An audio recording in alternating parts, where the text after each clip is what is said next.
Daytrippers, it's Thiago's father here from the Red Sea podcast with your live match reaction. What have we just witnessed? Could this result come back and bite us in the rear end come the end of the season? A 3-3 draw with Brentford at their home ground.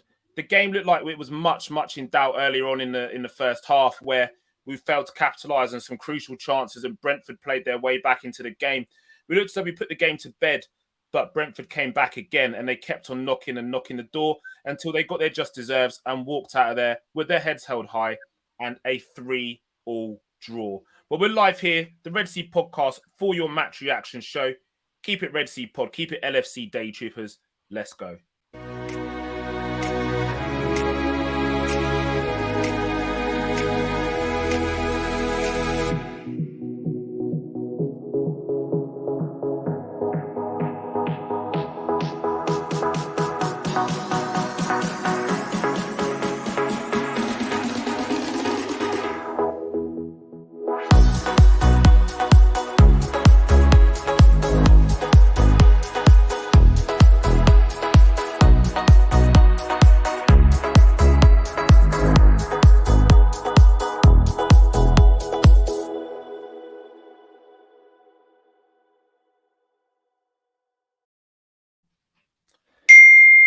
Guys, we're back and we're live for another match reaction show, courtesy of the LFC Daytrippers.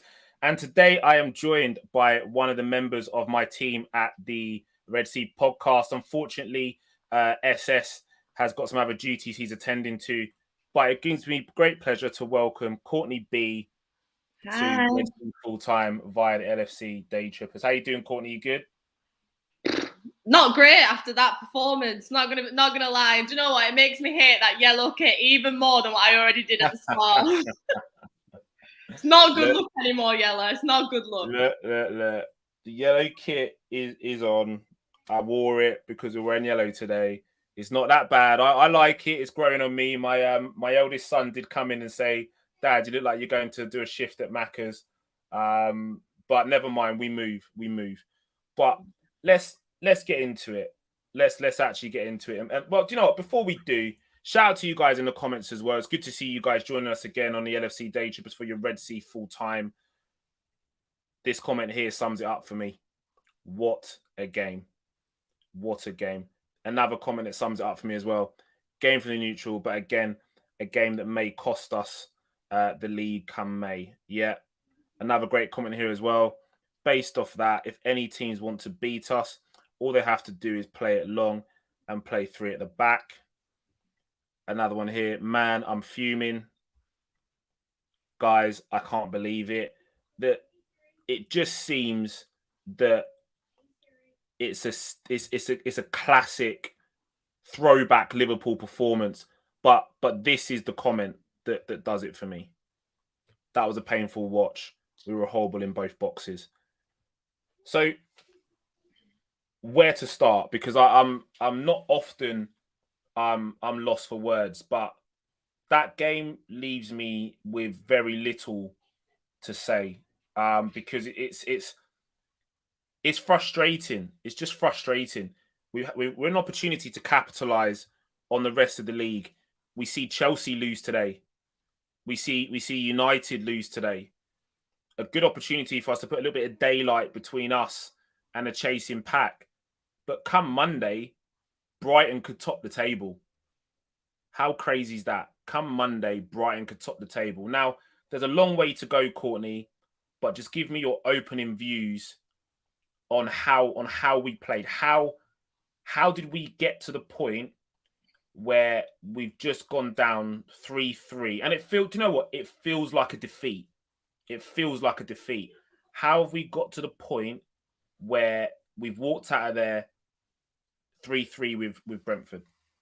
I mean, it's majorly disappointing. It does feel like a defeat. It's awful. It's just so frustrating to watch it as well. I think we are lacking in that final third, putting our chances away. Like Salah's miss, fair enough.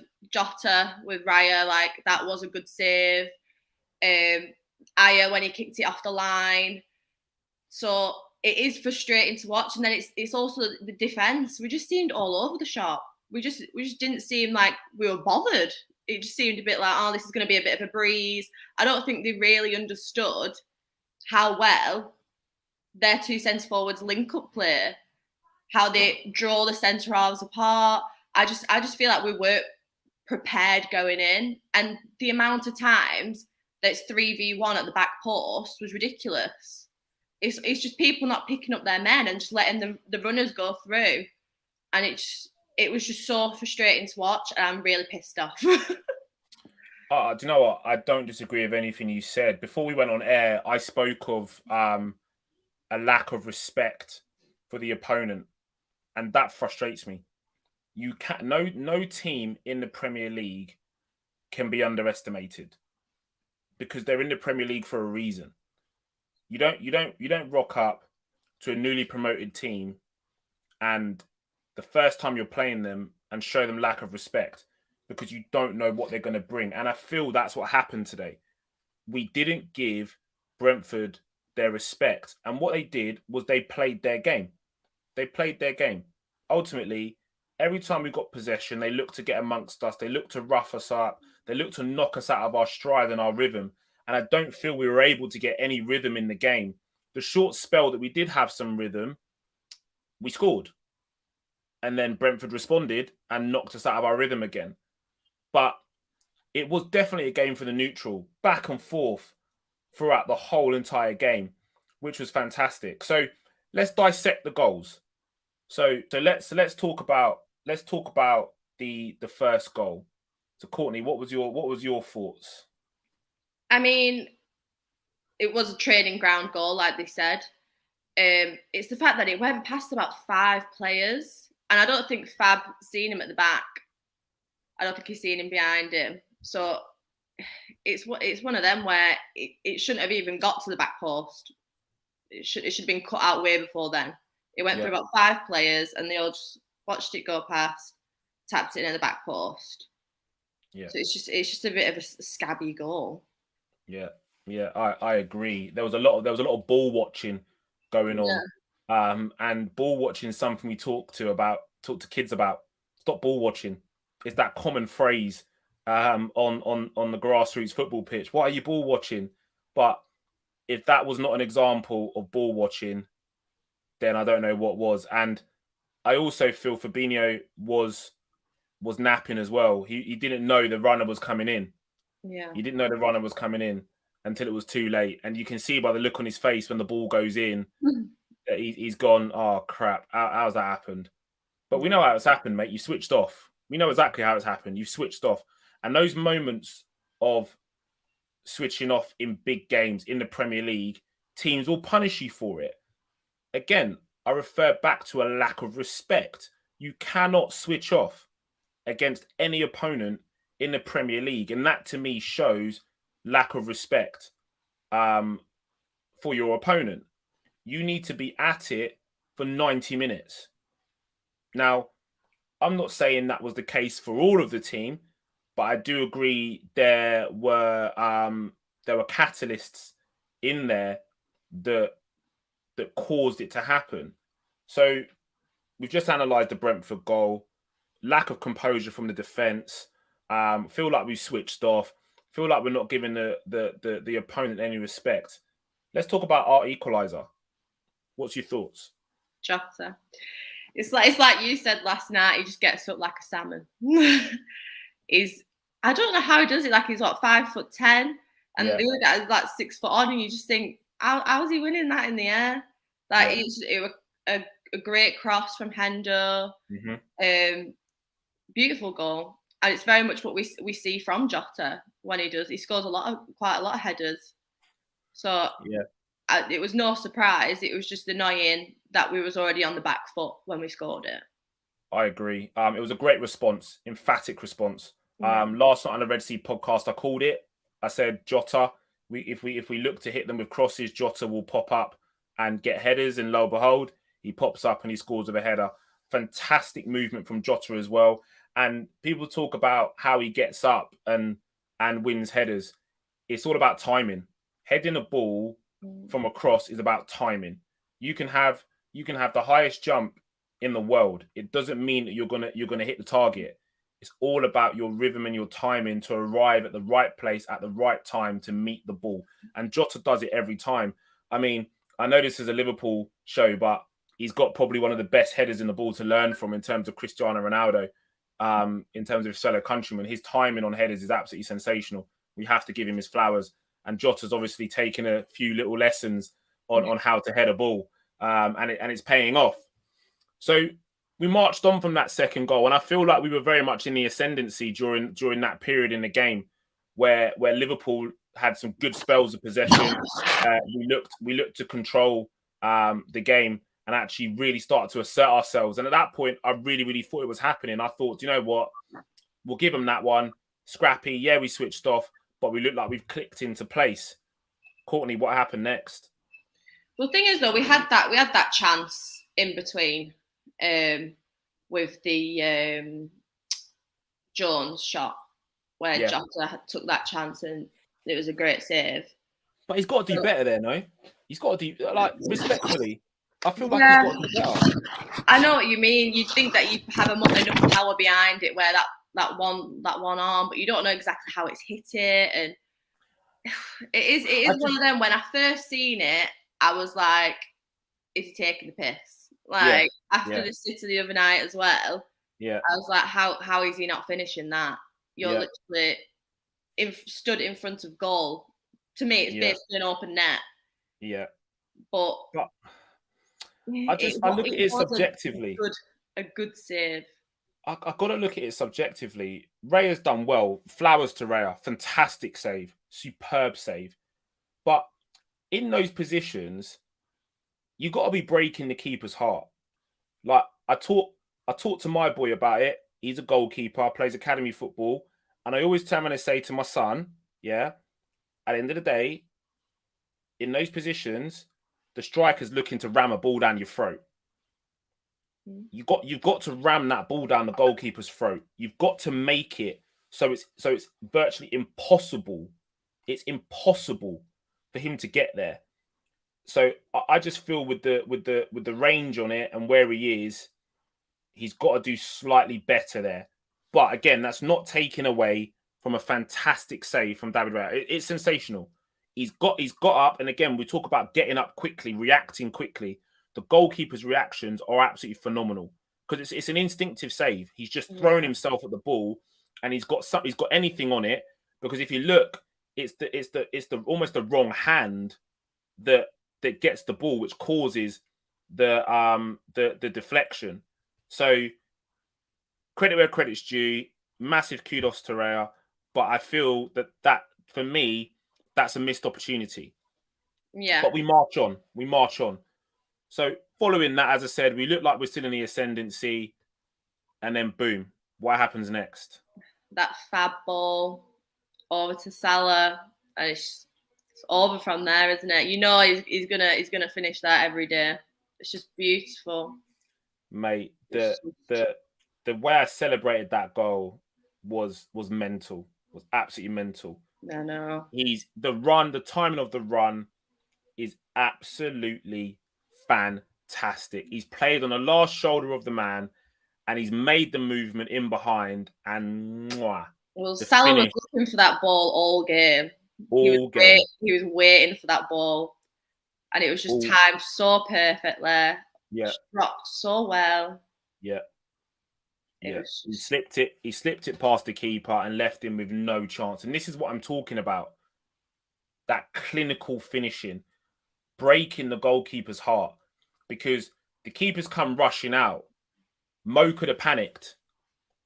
And I feel that might have been reflective in Jota's finish. I think he's panicked. Whereas Mr. Ice Cold has just gone, yeah, no problem. You can come rushing out if you want, mate. I'm slipping it down the side of you. Good luck. Simple as that. And that's what you get from a player at the moment who is in scintillating form. He is world class. Absolutely fantastic with everything he does. Everything he touches at the moment is turning to gold. Bar one. That one. We'll talk about that in a minute. I feel like that was a bit too cocky, and it just didn't pay off. We'll talk about that one in a minute. So following on from that great goal, VAR check from Mo Salah. There's that little heart palpitation where you're thinking, no, it's going to get ruled offside. But VAR comes up trumps and we get the goal and we go marching on. Talk to me about what happens next. Then we conceded again. It was literally the whole game. That was 3v1 at the back post coming in. Shabby goal. Then obviously it was Van Dijk and Fab. They're both there trying to head it, and it just neither of them got it and put it back at net. Just sloppy defending. The goal line attempted clearance from Trent shows real desire.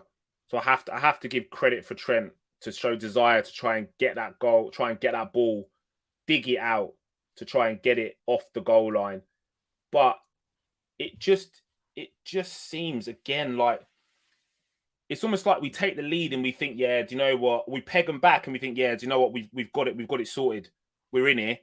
Yeah, we're gonna continue to be successful. We're gonna continue to grow through the game. But Brentford had other plans. They matched us, and Ivan Toney was fantastic. Yeah. He played off Matip the whole game, and not many strikers so far this season. I know this season's in its infancy, but not many strikers so far this season have got any change out of Joel Matip. But Ivan Toney had success. The flick-ons, the body to body contact with him, almost bullying Joel Matip, letting Matip know that you're not gonna take advantage. Like I'm here. I'm gonna put pressure on you. I'm gonna continue to play. I'm gonna continue to play hard. I'm gonna continue to push you. I'm gonna continue to give you a horrid time. I mean, talk to me what your thoughts are about Ivan Toney, because he is a Liverpool fan. A good friend of mine is good friends with him, and he said before the game he's going to give us smoke, and I feel like that's what he's done. Like he's come and he's given us smoke. So, like, what's your thoughts on his performance? Yeah, well, I said like last night that they were going to go for it, and that the way he plays, that he's hard to defend. That's why I thought he would play Van Dijk and Matip at the back, because I thought the football knowledge that they've got there, because he does try and drag the centre halves apart and try and make space between them, and that's what he did. He hung on his shoulder, the link-up play as well, and it's not only that, he gets back as well. He works hard. He has got a good work rate, and yeah, I'm not happy he played well, but it's one of them, and you've got to give him credit where credit's due. He had a good game. He's a good player. He's good in the air as well. He's strong. Definitely. He's an all-round great player, and there's no wonder why he scored, 33 goals in the Championship. It's not surprising to see. You can tell he is a class player. Yeah. But I don't know if he'll be at Brentford next season. All right, so devil's advocate here. In the summer, are you taking Toney and selling Origi? I would like, I love Origi. Like, I love him. Like, he's a legend. He's a Liverpool legend now. Yeah, steady on. He's got a place in my heart as Origi. Right. Only in yours. But I would take him. I'd sell Origi for him. I would do that, because you get more out of him than what you would. Guys in the comments, throw your comments in there. Would you swap Ivan Toney for Divock Origi as it stands? Because Ivan Toney has looked impressive. He did go into that physical battle today with Matip. Great comment here as well from Paul Smith. Matip always struggles with physical opposing strikers. He seemed to do all right with Lukaku. Yeah. Lukaku didn't get no change out of him, and that was fantastic from Matip. I just feel today that Ivan Toney had his cards marked. To be fair, comment here as well. Should Milner have come on to shore up the midfield and help Trent instead of Firmino? I think at that point we're trying to put some daylight between us and them and actually get the game put to bed. To be honest, but good take from you there. I do agree in those situations You could have looked to have put Milner on to shore it up. But I feel that Klopp was looking at it going, do you know what, there's another goal in this and I want it to be ours. Once you put Millie on, kind of does slow the pace of the game down in some ways. And the tempo of the game needed to be high for us to go and get out of an equaliser. But maybe you do want to take this thing out of the game at that point. So you make a fantastic point there, Jason. You really, really do. Kai's agreeing with you. Facts, Jason. Yeah, like I said, great take from you. Good shout on that as well. I think Bobby Sub was planned from the start to give him minutes. Decent shout from you as well, JD. Yep, you could think that was a pre-planned substitution in order to give Bobby minutes maybe ahead of Porto, just to get him warmed up. Because even though Curtis Jones fired back with an absolute screamer,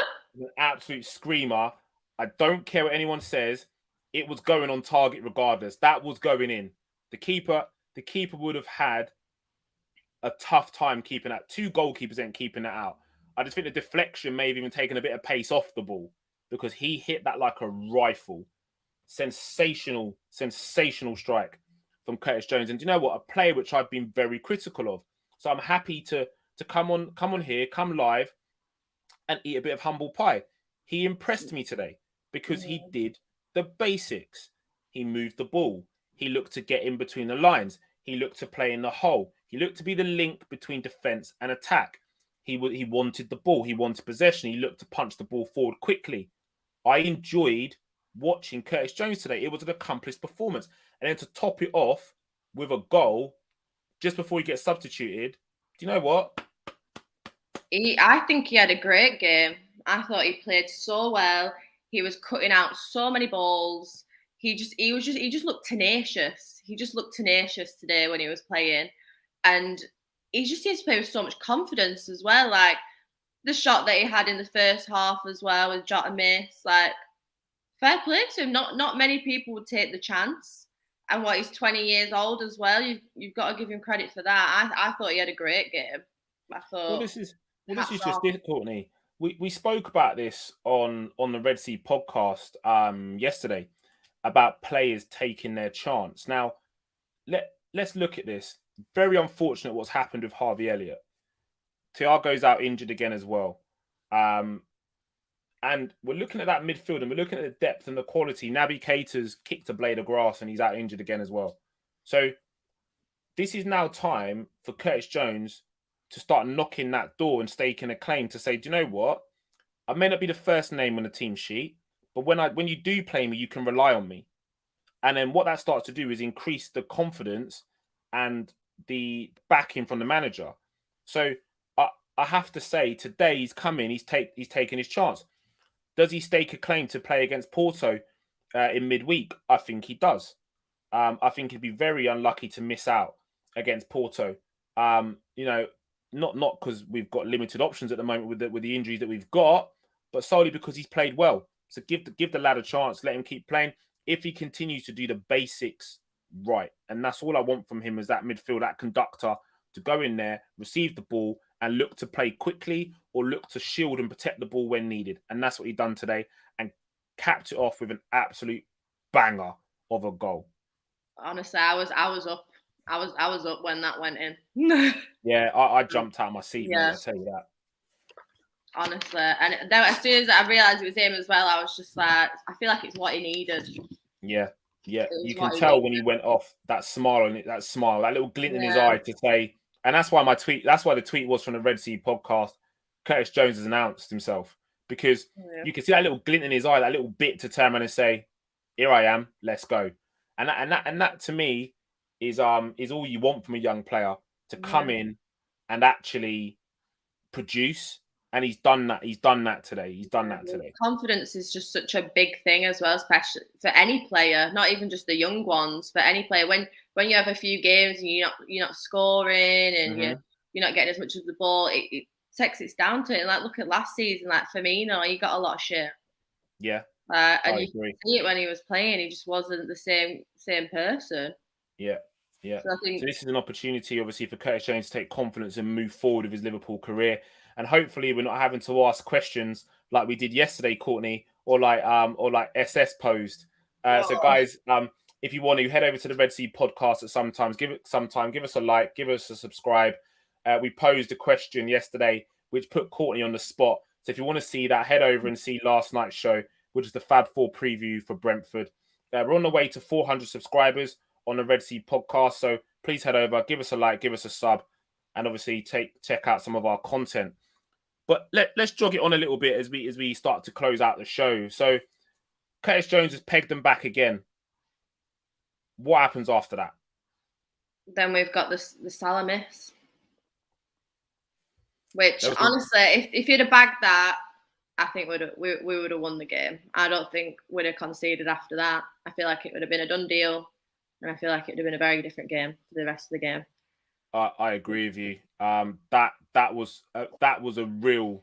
We talk about the Jota shot, saying it's a missed opportunity, but that was a real missed opportunity for us to peg Brentford back and really just put the icing on the top of the cake with that finish. I mean, do you think he's overcomplicated it? I think so. It's one of them. Nine times out of 10, he's got that.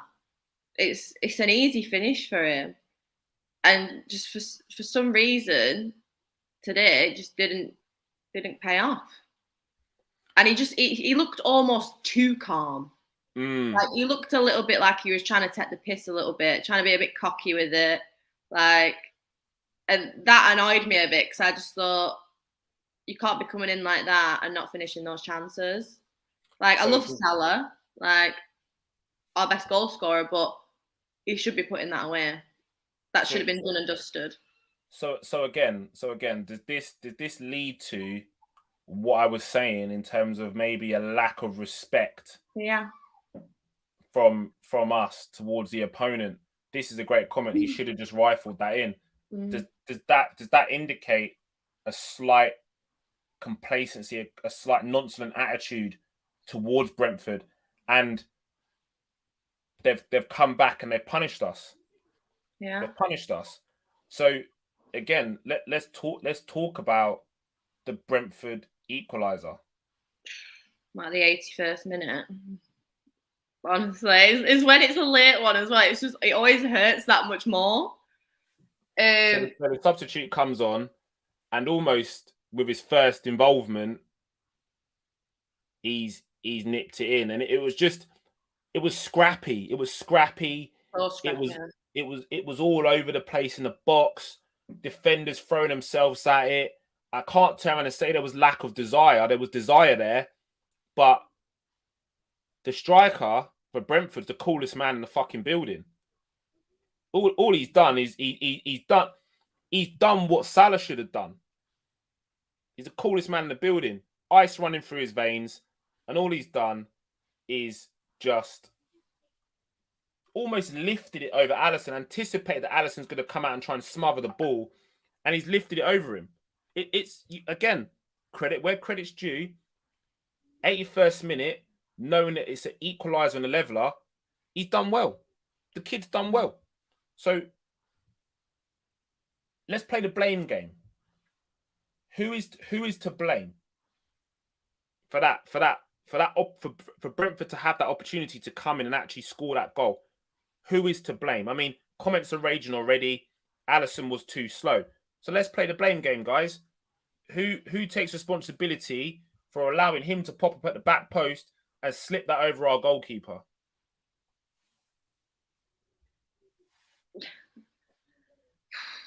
It's one of them, isn't it? You don't. I get that I was saying Alisson was slow. I think. So do you think he can do better there?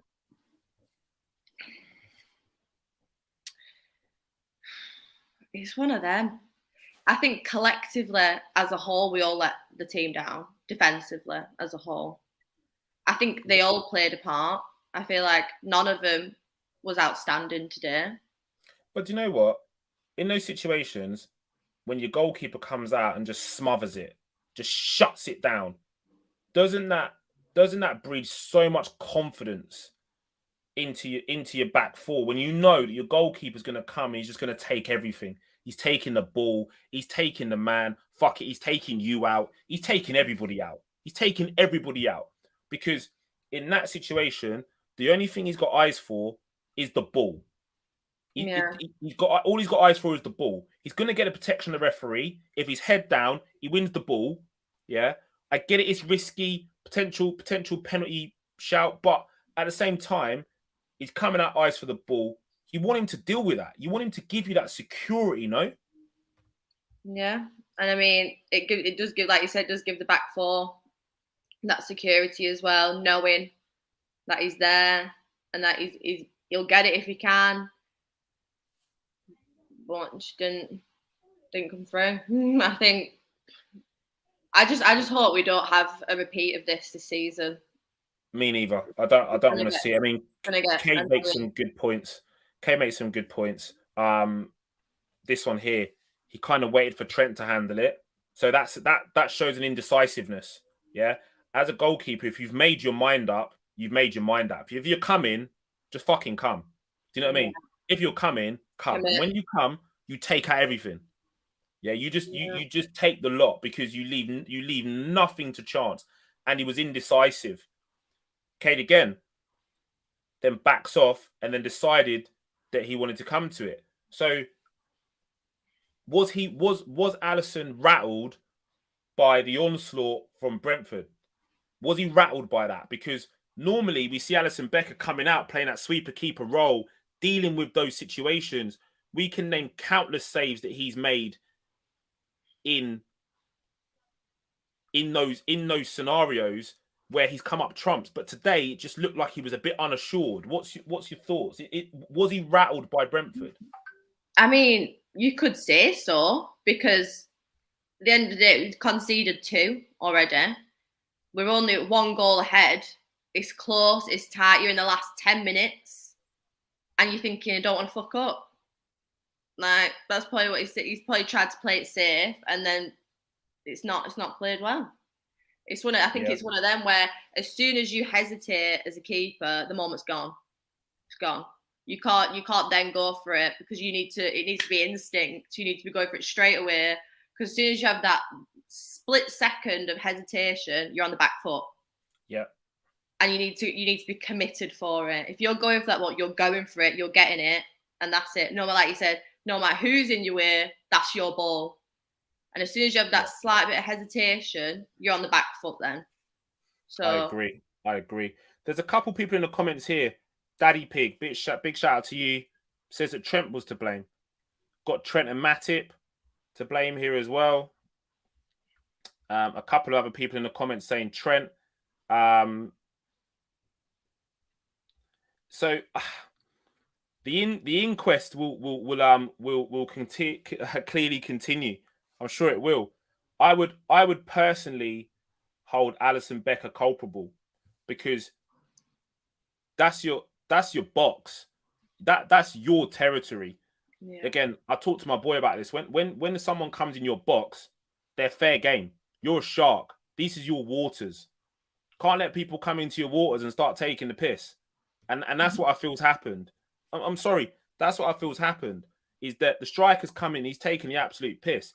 So if that's me, you're coming out, you're smothering that, you're getting big contact on it, you're getting big contact on the ball, and making it more difficult for the striker than Alisson Becker has done. I feel he's given the striker the opportunity again just to ram a ball down his throat, but a nice finesse finish from the Brentford player. And again, credit where credit's due.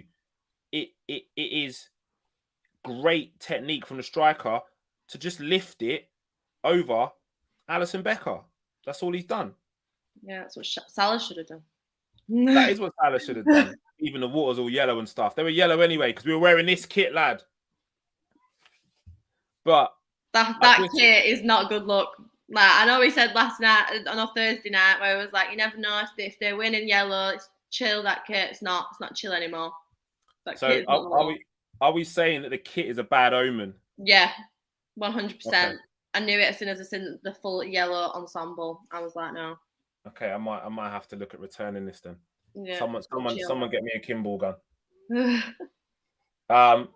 But yeah, I just feel just in summary, because we're gonna look to close, that there was just lack of respect from us as a team. I feel like we went into that game with an air of complacency or arrogancy about us. I mean, it's good to have that that swagger about you. You know, we're Liverpool Football Club. We should have that swagger. But we took Brentford for granted, and we thought that we were just going to go there, collect 3 points, and march straight up to Liverpool. I just feel we could have done better. I mean, Courtney, what's your thoughts before we close? Yeah, I mean, confidence, not cocky. Which, like you said, give him the respect. I feel like when we went into the game, we weren't expecting the game that we got. Because I said though last night that I thought Brentford were gonna go for it. But they've got nothing to lose at the end of the day. They're underdogs. They're gonna go for it. And the way and the way that Tony's been playing as well, like he's been on fire. Like he's the link up play. And I just think that we weren't prepared for that. I feel like we were messy. Like the defense was just messy. It was just shit to see. Because it's one of them where you literally watch it and you're like, how has that happened? How is it pinging about the box and they just get put in at the back post? Why is someone not there clearing it? It was just a messy game to watch. And it's one of them where as soon as you see the goal, you go, that's shit defending. That's your first. As soon as you see it, shit defending. Like I agree. And we should have the chances that we had, we should have taken. If we had, it probably would have been a very different game. I agree. I don't feel that anybody today really blazed or painted themselves in blazing glory. There's a lot of comments in here in the chat box saying that Jota was okay. I think Jota was average. I think personally the whole team was average. I don't think that we played our game. We didn't impose ourselves on the game for long enough, and that's a real worry for me. Again, in respect to Brentford, Brentford came and played some real good football, but we just failed to capitalize. A great comment in here as well. City smacked these 4-5. Their passing and movement. I feel you're right, Ghost. I do. I feel you're right. I feel City come here and lay down a marker and play with that respect for the opposition, but that swagger. We didn't do that today. Brentford had us on the back foot. We looked rattled. Jota was poor apart from his goal. Do you know, I have to agree with you, Cade. I think that Jota wasn't his best. To be honest, he wasn't his best. Another one as well. Corners were appalling. Need to sort that out. Sometimes failing to beat the first man. You know, that's basics. In corners. I say to my 10-year-olds that I coach, if you can't beat the first man, play it short. Just retain possession and look to build. Don't just whip a ball into the box for no reason because you concede in possession. And I feel like we've done that on a couple of times as well. Tempo. Guys in the comments saying the tempo was off. I agree. We didn't look like our usual high intensity, high pressing self. But again, I feel like that just comes down to a lack of respect for Brentford. We didn't treat them as if we would treat a Manchester City, a United, a Chelsea. Did we prepare for them in the same way that we'd prepare for any other team in the Premier League? That's a worry for me. Yeah, I feel like we were just a lot more sloppy today. Even like our passing, like Robbo just going out, Mane. Like there were a few times where his passes were just getting intercepted, and it was just frustrating to watch because it was just so sloppy. And it's like this is not how we play. I agree. Our passing's normally top notch, but it was just seemed so sloppy today. The link up play in the midfield, the combination play, where we play those nice little combinations and then it goes in and it gets punched into the forward. I didn't see enough of that today. Yeah. And then it looked a little bit. Do you know what? Now this is harsh. It is harsh. I feel the combinations between the front three could be better. Down the right hand side, we were getting a bit of joy, And even down the left as well, the link up was decent, but I feel it could be better. But I just can't get away from. I feel like we've taken the opposition for granted. We've walked in there thinking it's going to be a walk in the park. Yeah. That's just that's what I'm taking from this game. And I really feel that we're lucky to come out with a point and turn around and breathe a big sigh, get back to the changing rooms, big sigh and say, right, next time we need to be better. Yeah. And then go out and we march on. Next, it's City, isn't it? Yeah, City at home. City at home. So you're going to be there, aren't you, Court? No, I'm going. I'm Old Trafford. I'm going to. So you're going United. Sorry, I thought you were going City. No, I couldn't get City tickets. Oh, never mind. I just feel like now we march on. We've got plenty of time to prepare for the City game. Let's go into that game fully focused and play our best football. I think we're going to ring the changes in the week against Porto. I think we'll see players like Tsimikas come back in, Konate come back in as well. I think Milner comes into that game also. Origi may get a start in there as well, because I feel we're going to be back to tried, tested formation. Unfortunately, Thiago looks like he's going to be absent until after the international break, which is going to be a real miss for the City game also. But we go into that game with hope. If we go there, if we turn up and we win that, we're righting a few wrongs. But we can't lose it. No. We just cannot lose it, because you know what City are like when they get on these runs. Yeah, they get on these runs where they win 1, 2, 3, 4, 5, 6, 7, 8, 9, 10. Before you know it, they've run 12, 13, 14 fixtures on the bounce. That's impressive. And we're not talking about just draws. We're talking about wins. We're talking about wins. Yeah. Yeah. They put together wins. There's a comment in here as well. The way City played today, we have no chance. Today, City were dogged. They were dogged. The thing is, when Chelsea played into it, like they've got 10 men behind the ball. Like they just parked the bus. So as long as you've got possession, it's just one of them. They didn't go to play football. They went to try and get the cheeky one goal and then sit back for the rest of the game and defend. That's what what Chelsea go to do. Yeah, but that's what happens when you got. That's what happens when you got B-Tech Klopp running your team, mate. That's what happens when you got B-Tech Klopp. Like you know, and people talk about Tuchel such a master tactician. I respect Thomas Tuchel. You know, he's a decent manager. But you know, we've got the GOAT. We've got Jurgen Klopp. So guys, we're just going to draw the show to a close. Thank you for joining us on our Red Sea full-time match reaction show, talking all things Brentford, Liverpool. You can catch us over at the LFC. You can catch us over at Red Sea full-time, doing all your match reactions for the LFC Daytrippers. But you can also find us over at the Red Sea podcast. If you haven't already, please head over, like, and subscribe. We're on the way to 400 subscribers. We'd love for you guys to be one of those, where you can catch myself and Courtney, along with our co-host SS and Statman Stubbs, giving all of your Liverpool opinions. And we do drop some crazy opinions on there as well. I'm sure you guys want to head over and catch out last night's show, because Courtney was on the spot with a question that SS posed. But guys, I'm going to leave you now. Thank you for joining us. It's been an absolute pleasure for us to provide your match reactions. My name's been Thiago's father. That's Courtney B, Courtney Barker, and you can see where you can find her on the socials just there as well. But as I said, thank you for joining us. Over and out.